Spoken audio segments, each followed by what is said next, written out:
Si crees que la historia ya está resuelta, estás a punto de replantearte todo, porque dispersos por nuestro planeta, desde los gélidos confines de Siberia hasta las montañas de Perú, los arqueólogos siguen descubriendo objetos que simplemente no deberían existir. Rocas talladas con una geometría imposible, metales mencionados solo en leyendas antiguas, herramientas de hierro forjadas miles de años antes de que se inventara la herrería y estructuras de piedra que parecen menos ruinas que tecnología. Estos descubrimientos no solo desafían la cronología de la civilización humana, sino que la desbaratan. Así que aquí tienes 5 hallazgos reales que los científicos aún no pueden explicar por completo. Si caminaras por la tranquila costa de Virginia Occidental, esperarías encontrarte solo con colinas ondulantes, árboles dispersos y la tranquila superficie del lago Jennings Randolph. Pero de repente lo ves a una enorme losa de piedra que emerge del suelo como la columna vertebral expuesta de algo antiguo, cubierta no de grietas ni erosión, sino de patrones geométricos perfectos que parecen demasiado precisos para ser naturales. Esta es la roca Waffle, y una sola mirada basta para hacerte cuestionar qué estás viendo realmente. La piedra está tallada o moldeada en hexágonos y celdas con forma de diamante, que se repiten cada una tan uniforme, tan definida, que se siente menos como una formación rocosa y más como un plano, un diseño, un mensaje dejado por algo que entendía la geometría mucho mejor de lo que se supone que debe hacerlo, la naturaleza. Cuando el Cuerpo de Ingenieros del Ejército de los Estados Unidos descubrió esta formación en la década de 1940, su reacción no fue de curiosidad casual, fue de conmoción, confusión y tal vez incluso un poco de miedo, porque nada más en la región se parecía a esto, y cuando el valle se inundó posteriormente para crear el lago, hicieron algo extremadamente inusual. Retiraron con cuidado esta enorme losa y la reubicaron en un lugar seguro, como si supieran que no se trataba de una roca común y corriente que debía desaparecer bajo el agua. Los científicos intentaron explicarlo. Hablaron de antiguas fracturas de sedimentos, propusieron la formación de cristales minerales bajo presión extrema. Señalaron procesos naturales que, en condiciones ideales, podrían crear un patrón como este. Pero ninguna de sus explicaciones explica la precisión, la alineación, la forma en que las celdas geométricas se repiten a lo largo de la piedra, con una consistencia casi mecánica, casi como si alguien hubiera diseñado una cuadrícula estructural y la hubiera estampado en la roca hace millones de años. Luego surgieron las teorías alternativas, las que se rumoreaban más que las que se publicaban. Algunos creen que la roca Waffle es un fragmento de una antigua muralla, el remanente de una civilización borrada de la historia. Otros afirman que se asemeja a la base de una gran maquinaria industrial, o incluso a una tecnología que hoy desconocemos. Y algunos van más allá, sugiriendo que el patrón sugiere una inteligencia,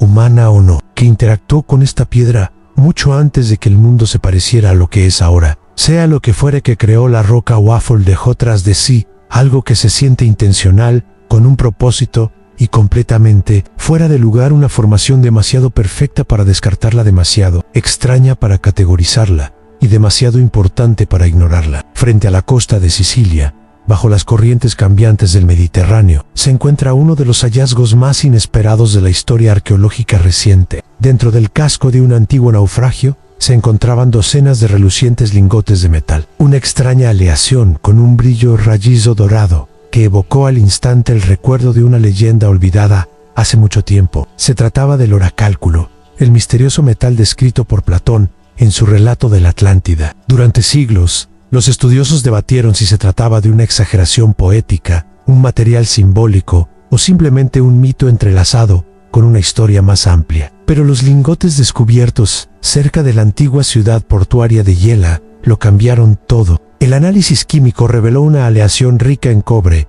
zinc y oligoelementos como níquel y plomo, una composición mucho más avanzada que la metalurgia típica de la Edad del Bronce. El color del metal coincidía con la descripción de Platón con tanta precisión que los investigadores se vieron obligados a reconsiderar si la leyenda de Orocalcum se basaba en tecnología real y no en la imaginación. Lo que hace que el descubrimiento sea aún más intrigante es la escala. El barco transportaba casi 40 lingotes, lo que sugiere que Orocalcum no era un artefacto raro, ni un material ceremonial. Se transportaba a granel, se comercializaba, se valoraba y se producía con intención deliberada. Alguien fabricaba este metal con una destreza que excedía lo que se creía capaz, a la mayoría de las culturas antiguas. Los historiadores especulan que los lingots podrían haber estado destinados a talleres de élite, templos o estructuras reales. Otros se preguntan si insinúan una tradición metalúrgica avanzada que floreció en el Mediterráneo y luego desapareció sin dejar constancia escrita. Y luego está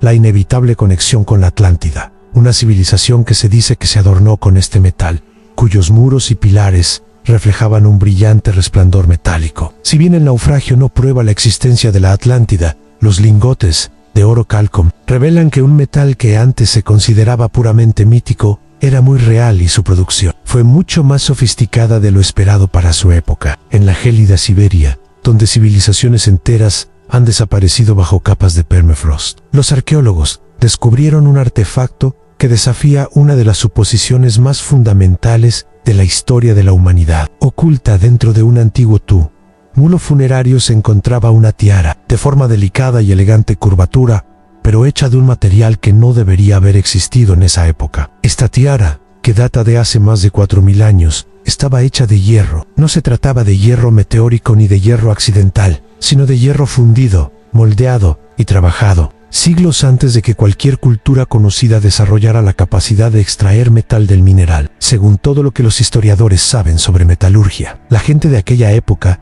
debería haber trabajado con piedra, hueso, cobre y bronce simple. La habilidad de fundir hierro, que requería hornos controlados, altas temperaturas y conocimientos avanzados, no aparecería en las civilizaciones dominantes hasta casi 1000 años después. Sin embargo, aquí, en una de las regiones más inhóspitas y remotas de la Tierra, se alzaba una obra de artesanía que sugería un dominio de la tecnología muy adelantado a su época. La construcción de la tiara es aún más desconcertante. Su superficie de hierro muestra signos de un moldeado, doblado y refuerzo deliberados, como si su creador supiera no solo cómo producir hierro, sino también cómo diseñarlo para lograr belleza y durabilidad. El diseño implica ceremonia o estatus, quizás perteneciente a un líder, un chamán o una figura cuya identidad se ha perdido hace mucho tiempo, y su estilo no coincide con las tradiciones metalúrgicas de ninguna región vecina. Los científicos intentaron rastrear su origen mediante el análisis de la composición del hierro,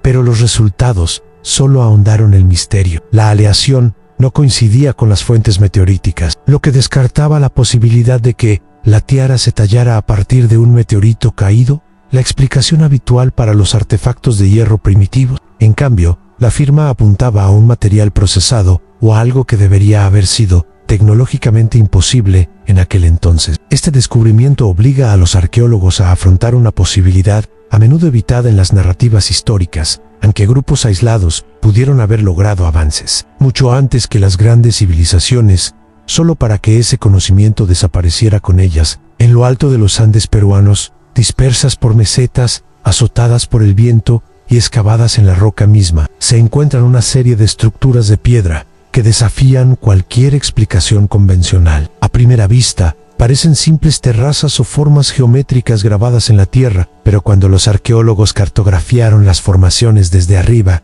surgió un patrón sorprendente. Las piedras estaban dispuestas con la precisión de un gigantesco circuito eléctrico, como si el paisaje mismo hubiera sido diseñado para canalizar la energía. Estas formaciones, a menudo conocidas como las antiguas baterías terrestres del Perú, consisten en bloques de piedra tallados en ranuras, escalones, depresiones y canales entrelazados que parecen menos plataformas ceremoniales y más componentes de un sistema masivo. Condensadores, conectores, aislantes, elementos que reflejan la arquitectura de los dispositivos eléctricos miles de años antes de que supuestamente se comprendiera la electricidad. Los ejemplos más misteriosos se encuentran cerca de sitios antiguos como Sacsayhuamán y Kenku, donde las piedras talladas contienen complejas cavidades con formas que parecen diseñadas intencionalmente para guiar el flujo de agua, minerales o incluso fuerzas electromagnéticas. Los ángulos son limpios, los patrones son repetitivos y la precisión sugiere un propósito mucho más avanzado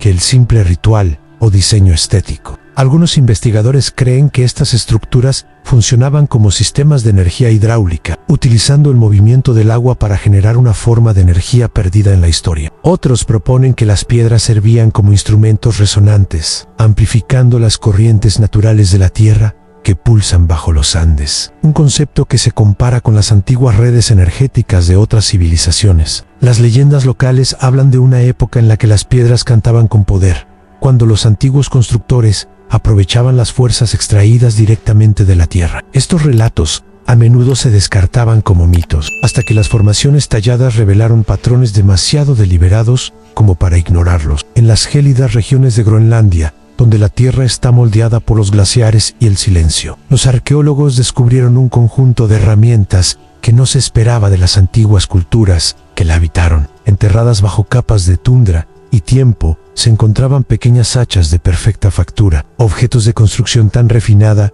que inmediatamente destacaron entre otros artefactos árticos. Pero su verdadero significado solo emergió después de que un análisis más profundo revelara un detalle asombroso. Estas hachas se forjaron con hierro meteorítico, mucho antes de que se creyera que existía la herrería en la región, conocidas como las hachas enanas de Groenlandia. Estas herramientas fueron creadas por culturas preanuitas que, según las cronologías tradicionales, no deberían haber tenido acceso alguno a la tecnología metalúrgica. Sin embargo, cada hacha muestra un tallado deliberado, un afilado cuidadoso y la inconfundible firma de una artesanía guiada por el propósito y la comprensión. El hierro que contiene una alta concentración de níquel, una composición que identifica su origen extraterrestre, traído a la Tierra por antiguos meteoritos que impactaron en el Ártico mucho antes de que los humanos se asentaran allí. Lo que hace que este descubrimiento sea notable no es simplemente el uso de fragmentos de meteorito. Muchas culturas antiguas trabajaban ocasionalmente con hierro caído,